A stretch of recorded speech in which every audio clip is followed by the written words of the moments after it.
الحمدللہ والصلاة والسلام علی رسول اللہ وعلی آلہ الاطہار وصحبہ الابرار ومن تبعہم بإحسان الی یوم الدین اما بعد فاعوذ باللہ من الشیطان الرجیم بسم اللہ الرحمن الرحیم تلک الرسل فضلنا بعضهم علی بعض۔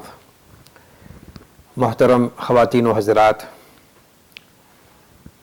آج کی نشست میں بفضل اللہ تعالی قرآن حکیم کے تیسرے پارے کے چند مضامین کے بارے گفتگو ہوگی۔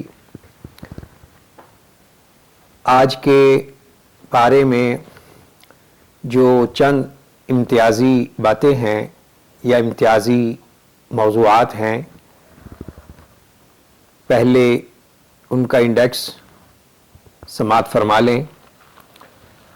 آیت الکرسی ہے، آیت الدین ہے جسے آیت المداینہ بھی کہتے ہیں، جو قرآن کریم کی تمام آیات میں لمبی صورت ہے، اور سورۃ البقرہ کی دو آخری آیات جن کی مستقل بڑی فضیلت گزشتہ درس میں بیان ہو چکی ہے، اور سورہ آل عمران ہے۔ تو اسی طرح اس سورہ آل عمران کی اپنی مستقل فضیلت ہے کہ آپ صلی اللہ علیہ وسلم نے فرمایا کہ یہ سورہ بقرہ اور سورہ آل عمران کی تلاوت کیا کرو، یہ کل قیامت کے دن دو پرندوں کی طرح، سائبان یا جھنڈ کی طرح یہ اپنے پڑھنے والے کے حق میں اللہ سے جھگڑا کریں گی، یعنی سفارش کریں گی۔ اور ایک حدیث میں ہے کہ جو پہلی 7 لمبی صورتیں اچھی طرح پڑھ لیتا ہے، سمجھ لیتا ہے، تو وہ ایک متبحر عالم بن جاتا ہے۔ تو یہ کچھ امتیازی باتیں ہیں، تو آئیے اختصار کے ساتھ ان باتوں کو ہم سمجھیں۔ تیسرے پارے کی ابتدائی 2 آیات کے بعد آیت الکرسی ہے۔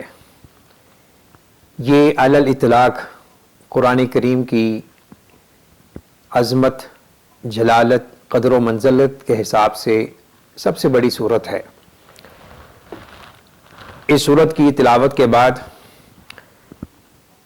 اس کے فضائل کا خلاصہ اور اس کی تفسیر میں اہل علم نے جو لکھا ہے اس کا ماحصل بیان کرتے ہوئے انشاءاللہ آگے بڑھیں گے۔ اللہ لا الہ الا هو الحی القیوم لا تأخذه سنة ولا نوم له ما في السماوات وما في الأرض من ذا الذي يشفع عنده إلا بإذنه يعلم ما بين أيديهم وما خلفهم ولا يحيطون بشيء من علمه إلا بما شاء وسع كرسيه السماوات والأرض ولا يؤوده حفظهما وهو العلي العظيم۔ یہ آیت الکرسی اللہ کی توفیق سے اکثر مسلمانوں کو یاد ہے، بلکہ شاید ہی کوئی مسلمان ایسا گھرانہ ہو کہ جن کے بچوں کو بھی یہ آیت عظیمہ یاد نہ ہو۔ تو یہ آیت کریمہ اپنے ظاہری، باطنی اسرار و رموز کے حوالے سے بہت عظیم و شان آیت ہے، بالخصوص عقیدہ توحید کے حوالے سے سمندر کو کوزے میں بند کرنے کے مترادف یہ آیت کریمہ ہے۔ تو میں سمجھتا ہوں کہ تھوڑا سا ہم اس آیت کریمہ کی تفہیم میں فوکس کرتے ہیں، تاکہ کثرت سے پڑھی جانے والی اس آیت جلیلہ و عظیمہ کا مفہوم اور اس کا جو مطلوب و مقصود ہے وہ ہمارے ذہنوں میں اچھی طرح راسخ ہو جائے۔ تو سب سے پہلے اس آیت کے جو مختلف احادیث میں فضائل بیان ہوئے ہیں ان کو 5 نکات میں بیان کرنا چاہوں گا۔ نمبر 1، آیت الکرسی قرآن کریم کی سب سے زیادہ قدر و منزلت اور مقام و مرتبہ والی آیت ہے۔ جو کچھ اس ایک آیت میں سمو دیا گیا ہے وہ قرآن کریم کی کسی دوسری ایک آیت میں بیان نہیں کیا گیا۔ نمبر 2، اللہ رب العزت کے مبارک ناموں میں سے اسم اعظم اسی آیت الکرسی میں ہے۔ اسم اعظم جس کے بارے حدیث میں ہے کہ جو شخص بھی اسم اعظم کے ذریعے اللہ سے دعا کرتا ہے، مانگتا ہے، اللہ تعالیٰ اس کی دعا کو قبول فرماتے ہیں۔ تو اسم اعظم الحی یا الحی القیوم دونوں الفاظ میں موجود ہے۔ اور اسی طرح سورہ آل عمران کی جو پہلی آیت ہے اس میں بھی بعض اہل علم نے کہا کہ اسم اعظم ہے۔ اور اسی طرح سورہ طٰہٰ کی آیت وعنت الوجوہ للحی القیوم، اس کو بھی ان 3 آیات میں شمار کیا گیا ہے جس میں مفسرین کی رائے کے مطابق یہ تینوں آیات میں اسم اعظم موجود ہے۔ تو آیت الکرسی میں الحی القیوم اس حوالے سے مقام تدبر ہے۔ نمبر 3، آیت الکرسی سے شیطان کے شرور و فتن سے آیت الکرسی شیطان کے شرور و فتن سے محفوظ کرتی ہے۔ بستر پر لیٹتے وقت پڑھنے والے کے لیے ایک محافظ مقرر کیا جاتا ہے اور صبح تک شیطان اس کے قریب نہیں آتا۔ گھر میں پڑھنے سے شیطان اور ہر نقصان دہ چیز وہاں سے دور ہو جاتی ہے۔ صبح کے وقت پڑھنے والا شام تک اور شام کو پڑھنے والا صبح تک شیطان کے شرارتوں سے محفوظ رہتا ہے۔ نمبر 4، فرض نماز کے بعد اسے پڑھنے والا آئندہ نماز تک اللہ تعالیٰ کی ذمہ داری میں ہو جاتا ہے۔ نمبر 5، ہر فرض نماز کے بعد اسے پڑھنے والے اور جنت کے درمیان موت کے سوا کوئی چیز نہیں رہتی اور وہ فوت ہوتے ہی جنت میں داخل کیا جائے گا۔ یعنی اگر کسی شخص نے مغرب کے بعد عشاء کے بعد آیت الکرسی پڑھی، فوت ہو گیا، تو وہ انشاءاللہ اگر وہ حالت ایمان و توحید پر اس کی وفات ہوئی ہے تو وہ اللہ رب العزت کے فضل و احسان سے جنت کا حقدار ٹھہرے گا۔ اس آیت کریمہ کی تفسیر میں اہل علم نے بڑا کچھ پیش کیا ہے اور بعض اہل علم نے مستقل کتابیں بھی تصنیف کی ہیں، تو ان میں سے جو چند باتیں وہ سماعت فرما لیں۔ نمبر 1، بے شک اللہ رب العزت ہر قسم کی عبادت کے بلا شرکت غیر تنہا اور یکتا مستحق ہیں۔ اللہ کے علاوہ کسی بھی شخص یا چیز کی خاطر کسی قسم کی عبادت بھی روا نہیں ہے۔ اللہ تعالیٰ نے خود اپنی توحید کی گواہی دی ہے۔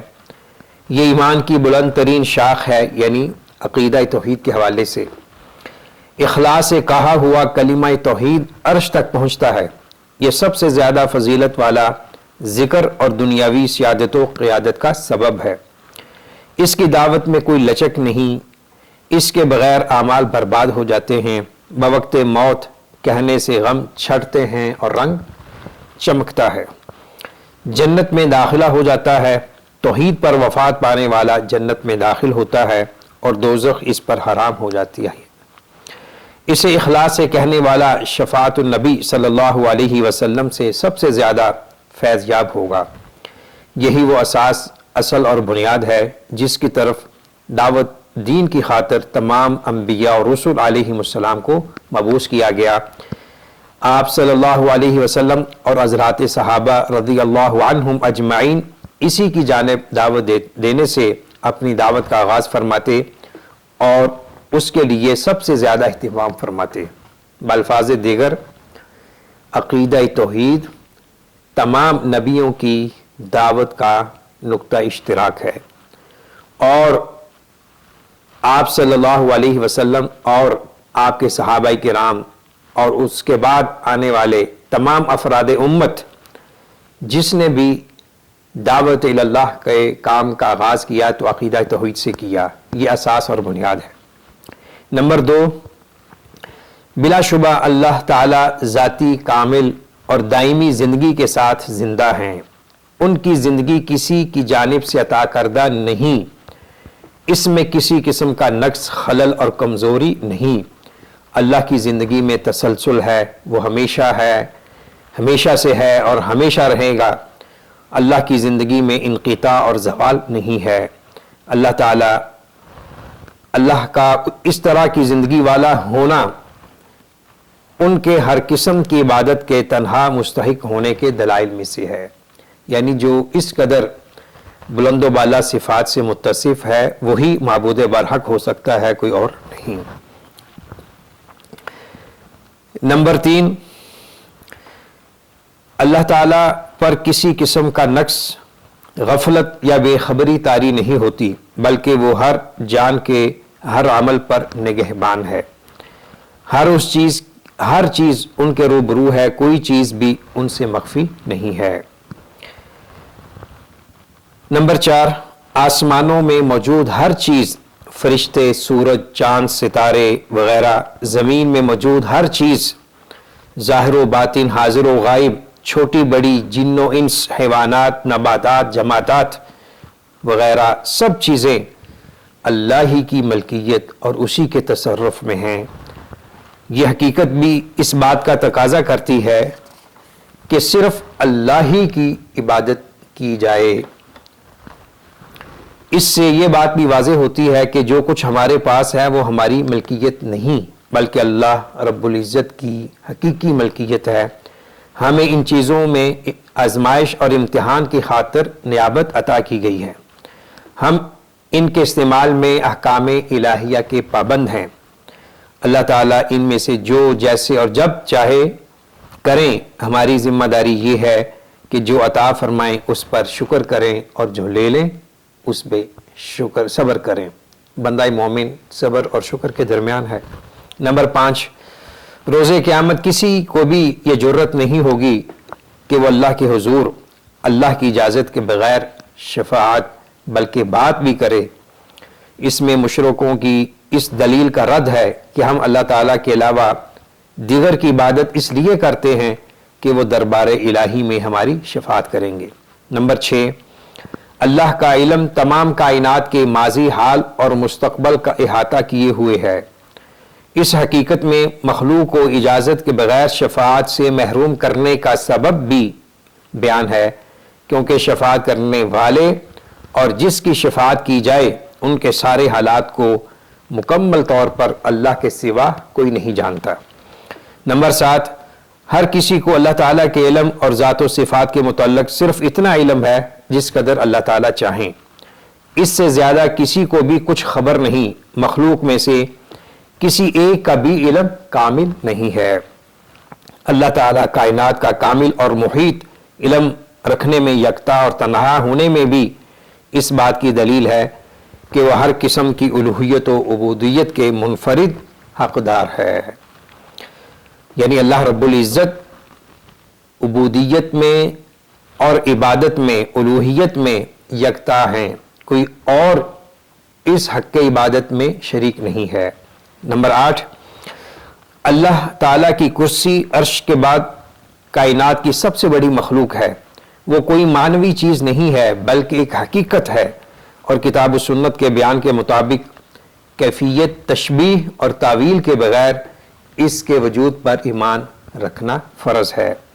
سیکنڈ لاسٹ، اللہ تعالیٰ آسمانوں اور زمین کی حفاظت فرما رہے ہیں اور یہ ان پر گرا نہیں ہے۔ یہ حقیقت بھی اس بات کا تقاضا کرتی ہے کہ اللہ کے علاوہ کسی اور کی نہ تو عبادت کی جائے اور نہ ہی اسے اللہ کے ساتھ عبادت میں شریک کیا جائے۔ نمبر 10 اور آخری، اللہ تعالیٰ ہی العلی ہیں کہ کوئی چیز ان سے اوپر نہیں، وہ قاہر ہیں، کوئی چیز بھی ان پر غالب نہیں۔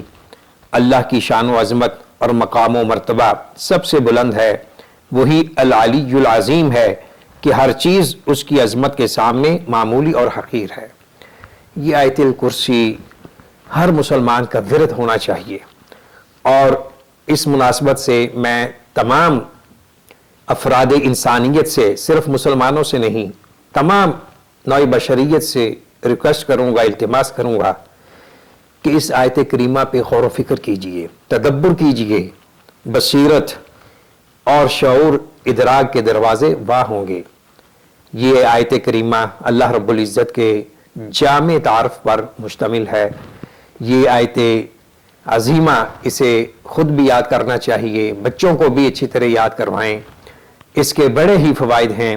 اللہ لا الہ الا هو الحی القیوم لا تأخذه سنة ولا نوم له ما في السماوات وما في الأرض من ذا الذي يشفع عنده إلا بإذنه يعلم ما بين أيديهم وما خلفهم ولا يحيطون بشيء من علمه إلا بما شاء وسع كرسيه السماوات والأرض ولا يؤوده حفظهما وهو العلي العظيم۔ اس آیت کریمہ کے بعد یعنی آیت نمبر 256 میں اللہ رب العزت نے ایک بڑی حقیقت کا بیان فرمایا ہے، جس کے سمجھنے میں بعض لوگ غلط فہمی کا شکار ہو جاتے ہیں، تو میں چاہتا ہوں کہ اس پر بھی ذرا ایک مرکز انداز میں بات ہو جائے۔ وہ آیت کریمہ ہے لا اکراہ فی الدین، کہ دین میں کوئی جبر نہیں، کوئی اکراہ نہیں۔ تو اس آیت کو اس انداز میں آپ سمجھیں کہ دین کے معاملے میں کوئی جبر نہیں، ہدایت اور گمراہی دونوں واضح ہو چکی ہیں۔ جبر کی دو قسمیں ہیں، اگر ہم ان دو قسموں کو سمجھ لیں گے تو اس آیت کا مفہوم اچھی طرح ہمارے لیے آشکار ہو جائے گا۔ کیونکہ عام طور پہ دیکھا گیا ہے، کسی کو نماز کی تلقین کریں، کسی کو کسی اچھائی کی طرف رغبت دلائیں، تو بعض حضرات آگے سے یہ جواب دیتے ہیں کہ لا اکراہ فی الدین، کہ دین میں کوئی جبر نہیں، کوئی تنگی نہیں، کوئی الزامی بات نہیں ہے۔ تو اس لیے میں سمجھتا ہوں کہ اس آیت کو اچھی طرح سمجھ لیا جائے۔ جبر کی علماء نے دو قسمیں بیان کی ہیں، جبر فطری اور جبر قانونی۔ جبر فطری یہ ہے کہ کسی انسان کو مجبور کر کے مسلمان بنا دیا جائے اور اسے اختیار اور ارادے کی قوت سے محروم کر دیا جائے۔ اگر ایسا کرنا ہوتا تو اللہ تعالیٰ کو نبی اور رسول بھیجنے کی ضرورت نہ رہتی، لیکن ایسا کرنا اس کی حکمت اور اس کے عدل کے خلاف ہے۔ اس لیے پہلے حق و باطل کو واضح کیا گیا، پھر حق کو قبول کرنے کا مطالبہ کیا گیا۔ انا ہدیناہ السبیل اما شاکرا و اما کفورا۔ یہاں اصل مقصود مشرکین کی تردید ہے، جو جبر کی آڑ لے کر کفر و شرک کو جائز ٹھہرانا چاہتے تھے۔ دوسری قسم جبر قانونی۔ جبر قانونی یہ ہے کہ اسلام قبول کرنے کے بعد جو احکام لاگو ہوتے ہیں وہ لازمی ہیں، جیسے نماز، زکوٰۃ، روزہ، حدود و تعزیرات، حلال و حرام، اسلام کے خلاف بغاوت کی روش وغیرہ، ان پر لا اکراہ فی الدین کا اطلاق نہیں ہوتا۔ یہ درست ہے کہ اسلام کسی کو اس بات پر مجبور نہیں کرتا کہ اسلام قبول کرے، لیکن وہ اس بات کی بھی اجازت نہیں دیتا کہ وہ اسلام میں داخل ہو کر جو چاہے کرے، بلکہ پھر وہی کرنا ہوگا۔ قل اطیعوا اللہ واطیعوا الرسول۔ اس کے بعد حضرت ابراہیم علیہ السلام کے واقعات کا بیان ہے، نمرود کے ساتھ ان کا جو مناظرہ ہوا، پھر انہوں نے اطمینان قلب کے لیے جو اللہ رب العزت سے مردوں کو زندہ کرنے کی التجا کی، اس کا ذکر ہے، انفاق فی سبیل اللہ کا ذکر ہے، اور ان آیات کا لب لباب یہ ہے کہ اللہ کی راہ میں خرچ کرنے سے مال بڑھے گا، اضافہ ہوگا، اور اللہ رب العزت اپنی راہ میں خرچ کرنے والے کو بڑھا چڑھا کر اس کو واپس کریں گے۔ 7 گنا سے لے کر 700 گنا تک اللہ رب العزت کسی کے دیے ہوئے، خرچ کیے ہوئے مال میں برکت عطا فرماتے ہیں، اس کو اجر و ثواب عطا فرماتے ہیں۔ البتہ ٹو دی پوائنٹ یہ بات ذہن میں رہے کہ جو بھی انسان اللہ کی راہ میں خرچ کرے، اور جو بھی عمومی ہو، خصوصی خرچ ہو، اپنے گھر والوں پر ہو، بیوی بچوں پر ہو، رشتہ داروں پر ہو، معاشرے کے نادار، غریب، مساکین پر ہو، اس میں خلوص ہو، وفا ہو، اور اس میں احسان جتلانے کے جذبات نہ ہوں اور کسی کو دے کر انسان اس کو ڈیگریڈ نہ کرے، اس کی تحقیر اور تذلیل نہ کرے، بلکہ چھپ کر اور رازداری کے ساتھ، خلوص کے ساتھ دینا چاہیے، اور ریاکاری سے اور احسان جتلانے سے دیا ہوا مال اس کا اجر و ثواب نہیں ہوگا بلکہ وہ وبال جان ثابت ہوگا۔ آیت المدائنہ یا آیت الدین قرآن کریم کی سب سے لمبی صورت ہے جو 282 نمبر ہے سورہ بقرہ کی، تو اس میں قرض کے مسائل کا ذکر ہے، اور یہ آیت کریمہ ہر بزنس مین، تاجر کو، صنعت کار کو اس کا مفہوم اور اس کے جو احکامات ہیں وہ یاد ہونے چاہیے۔ سورہ بقرہ کا تقریباً آدھا پارہ تیسرے پارے کا حصہ ہے، اور سورہ بقرہ کی جو 2 آخری آیات ہیں بڑی عظمت والی ہیں، تو ان 2 آیات کو بطور ورد اور وظیفے بھی پڑھنا چاہیے، نماز میں، نماز کے باہر بھی، اور بالخصوص رات کو سونے سے پہلے ان 2 آیات کی تلاوت، یعنی آمن الرسول سے لے کر آخر تک یہ 2 آیات، ان کی تلاوت کرنا مسنون ہے، بالخصوص سونے سے پہلے۔ ناظرین کرام، اس کے بعد سورہ آل عمران ہے۔ آل عمران عمران کی طرف نسبت ہے، چونکہ اس میں اللہ رب العزت نے آل عمران کا ذکر فرمایا ہے، تو اس مناسبت سے اس کا نام آل عمران پڑ گیا۔ تو اس سورہ کریمہ کا جو ابتدائی حصہ ہے، تقریباً 83 جو آیات ہیں، ٹوٹل آیات 200 ہیں، مدنی صورت ہے، 20 رکوع ہیں، تو تقریباً 83 جو آیات کریمہ ہیں وہ وفد نجران کے متعلق ہیں۔ نجران کے وفد کی آمد مدینہ شریف میں یہ تاریخ اسلام کا ایک مسلم باب ہے، اور اکثر مفسرین کے نزدیک یہ 9 ہجری کو مدینہ منورہ میں یہ وفد آیا تھا، جس میں 60 سوار تھے، گھوڑ سوار تھے، اور ان میں نجران کے عیسائیوں کے بڑے معزز سیاسی طور پر، دینی طور پر لوگ اس وفد کا حصہ تھے۔ تو آپ کے ساتھ گفت و شنید ہوئی، مذاکرات ہوئے، تو بیشتر حصہ اس وفد کے حوالے سے ہے۔ البتہ شیخ ابن عاشور جو صاحب التحریر و تنویر ہیں، ان کی تحقیق کے مطابق نجران کا وفد 3 ہجری کو آیا۔ برکیف یہ وقت نہیں ہے اس مسئلے میں وسعت بیان کرنے کا، تو اسی ضمن میں یعنی وفد نجران کے حوالے سے جو آیات ہیں، ان میں سے جو آیت نمبر 31، 32، 33، اس میں تھوڑا سا فوکس کرنا چاہوں گا۔ قل ان کنتم تحبون اللہ فاتبعونی یحببکم اللہ ویغفر لکم ذنوبکم واللہ غفور الرحیم قل اطیعوا اللہ واطیعوا الرسول فإن تولوا فإن اللہ لا يحب الكافرین ان اللہ اصطفى آدم ونوحا وآل ابراہیم وآل عمران علی العالمین ذریۃ بعضها من بعض واللہ السمیع العلیم۔ یہ 3 آیات پورے نوع انسانیت کے لیے بالعموم اور پوری امت اسلام کے لیے بالخصوص معیار حق ہے۔ ان آیات میں اللہ رب العزت نے حق اور سچائی کا ایک معیار بیان کیا ہے۔ قل ان کنتم تحبون اللہ، یعنی یہود و نصارہ، مشرکین عرب اور دوسرے جو اللہ سے محبت کا دعویٰ بھرتے تھے، ان کا یہ خیال تھا کہ ہم اللہ سے محبت کرتے ہیں، جیسا کہ آج کل بھی بہت سے لوگ غیر مسلم بھی وہ کہتے ہیں کہ ہمیں اللہ سے محبت ہے۔ تو یہاں اللہ محبت الہی کا معیار بیان کر رہے ہیں۔ اللہ کے رسول صلی اللہ علیہ وسلم کی زبان مبارک سے یہ اعلان ہو رہا ہے کہ اگر تم واقعتاً اللہ سے محبت کرنا چاہتے ہو تو میری اتباع کیجئے، میری پیروی کیجئے، میرے نقش قدم پہ چلیے۔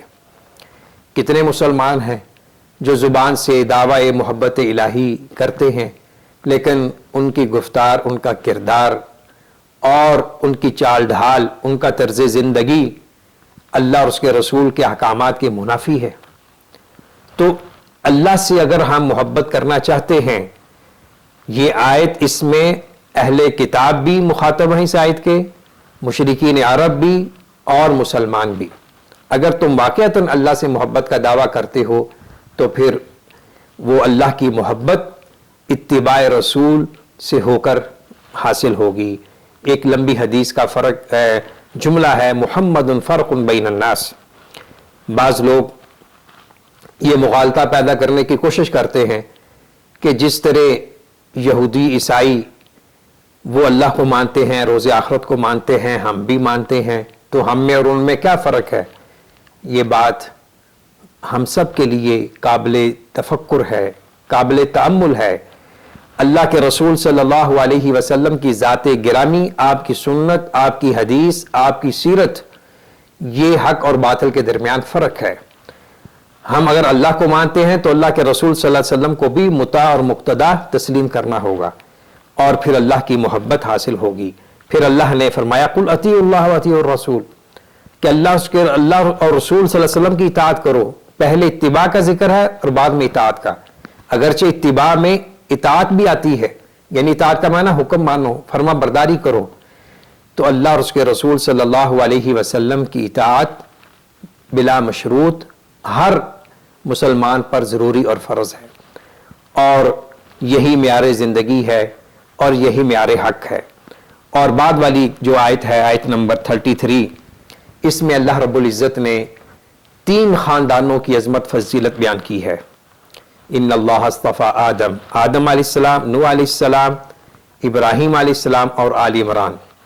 یہ حضرات انبیاء علیہم السلام کے خانوادے ہیں، خاندانی لوگ ہیں اور خلاصہ انسانیت ہیں۔